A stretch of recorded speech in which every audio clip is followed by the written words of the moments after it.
ফুলবাড়ি গ্রামের ক্যানেলটা আজও যেমন নির্জন একসময় ছিল তেমনই শান্ত।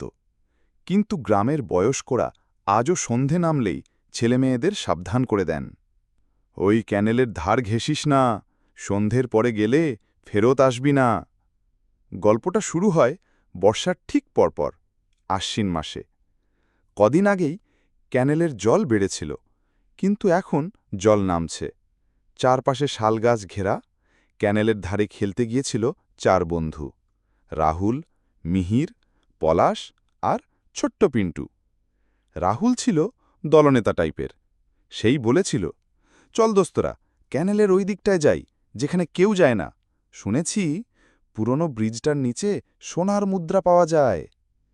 তিনজন কিছুটা না না করলেও উত্তেজনায় শেষমেশ সবাই রাজি হয়। তারা পেরিয়ে যায় ক্যানেলের পুরনো কাঠের ব্রিজ, যেখানে বাঁশঝাড় ঘেরা, অন্ধকারে কেউ সচরাচর যায় না। ঘন শালপাতার ফাঁক দিয়ে একটা ঠান্ডা বাতাস এলো। ক্যানেলের ধারে এক জায়গায় পিন্টু দাঁড়িয়ে পড়ে। তার মুখ ফ্যাকাশে। ওইখানে কেউ বসে আছে, পিন্টু কাপা গলায় বলে। রাহুল হাসে। ভয় পাচ্ছিস? ওই তো গাছের গুঁড়ি। কিন্তু তখনই দেখা যায় গাছের গুঁড়ি নড়ছে। ধীরে ধীরে একটা লম্বা, কুচকুচে কালো অবয়ব জল থেকে উঠে আসছে। তার চোখ দুটো অস্বাভাবিক বড়, লালচে আলো জ্বলছে।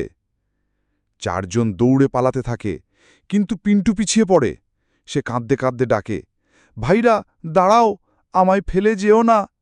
তারা থেমে যায়, কিন্তু তখনই শোনা যায় পিন্টুর গলা একটু বদলে গেছে, যেন কেমন ঘোলা, যেন একটা বৃদ্ধা গলার সঙ্গে মিশে গেছে। ভাইরা দাঁড়াও। তারা পিছনে ঘুরে দেখে পিন্টুর গলা ঘাড়ের ওপরে 180 ডিগ্রি ঘুরে গেছে। চোখ সাদা, আর ঠোঁট ফাঁক করে দাঁড়িয়ে আছে এক বিভীষিকাময় পিন্টু। মিহির কোনো রকমে পালিয়ে বাঁচে। রাহুল নিখোঁজ। পিন্টুর আর খোঁজ মেলে না। পরদিন সকালবেলায় গ্রামবাসীরা ক্যানেলের ধার থেকে একটা ছেঁড়া জামা পায়, যার হাতায় লেখা ছিল আর কে, রাহুলের নামের আদ্য অক্ষর। কিছুদিন পরে এক পুরনো সাধু আসেন গ্রামে। তিনি শোনান ক্যানেলের ইতিহাস। এই ক্যানেলটা এক সময় ছিল একটা পুরনো বালিকা গৃহের পাশ দিয়ে যাওয়া নদী। একবার প্লাবনে পুরো আশ্রম ভেসে যায়, সব মেয়ে ও তাদের অধ্যাপিকারা ডুবে যায়। তখন থেকে ক্যানেলের ওই ধারে এক ভিজে বুড়ি বাস করে। সে একাকী সঙ্গী খোঁজে, শিশুদের ডাক দিয়ে জলেতে টেনে নেয়।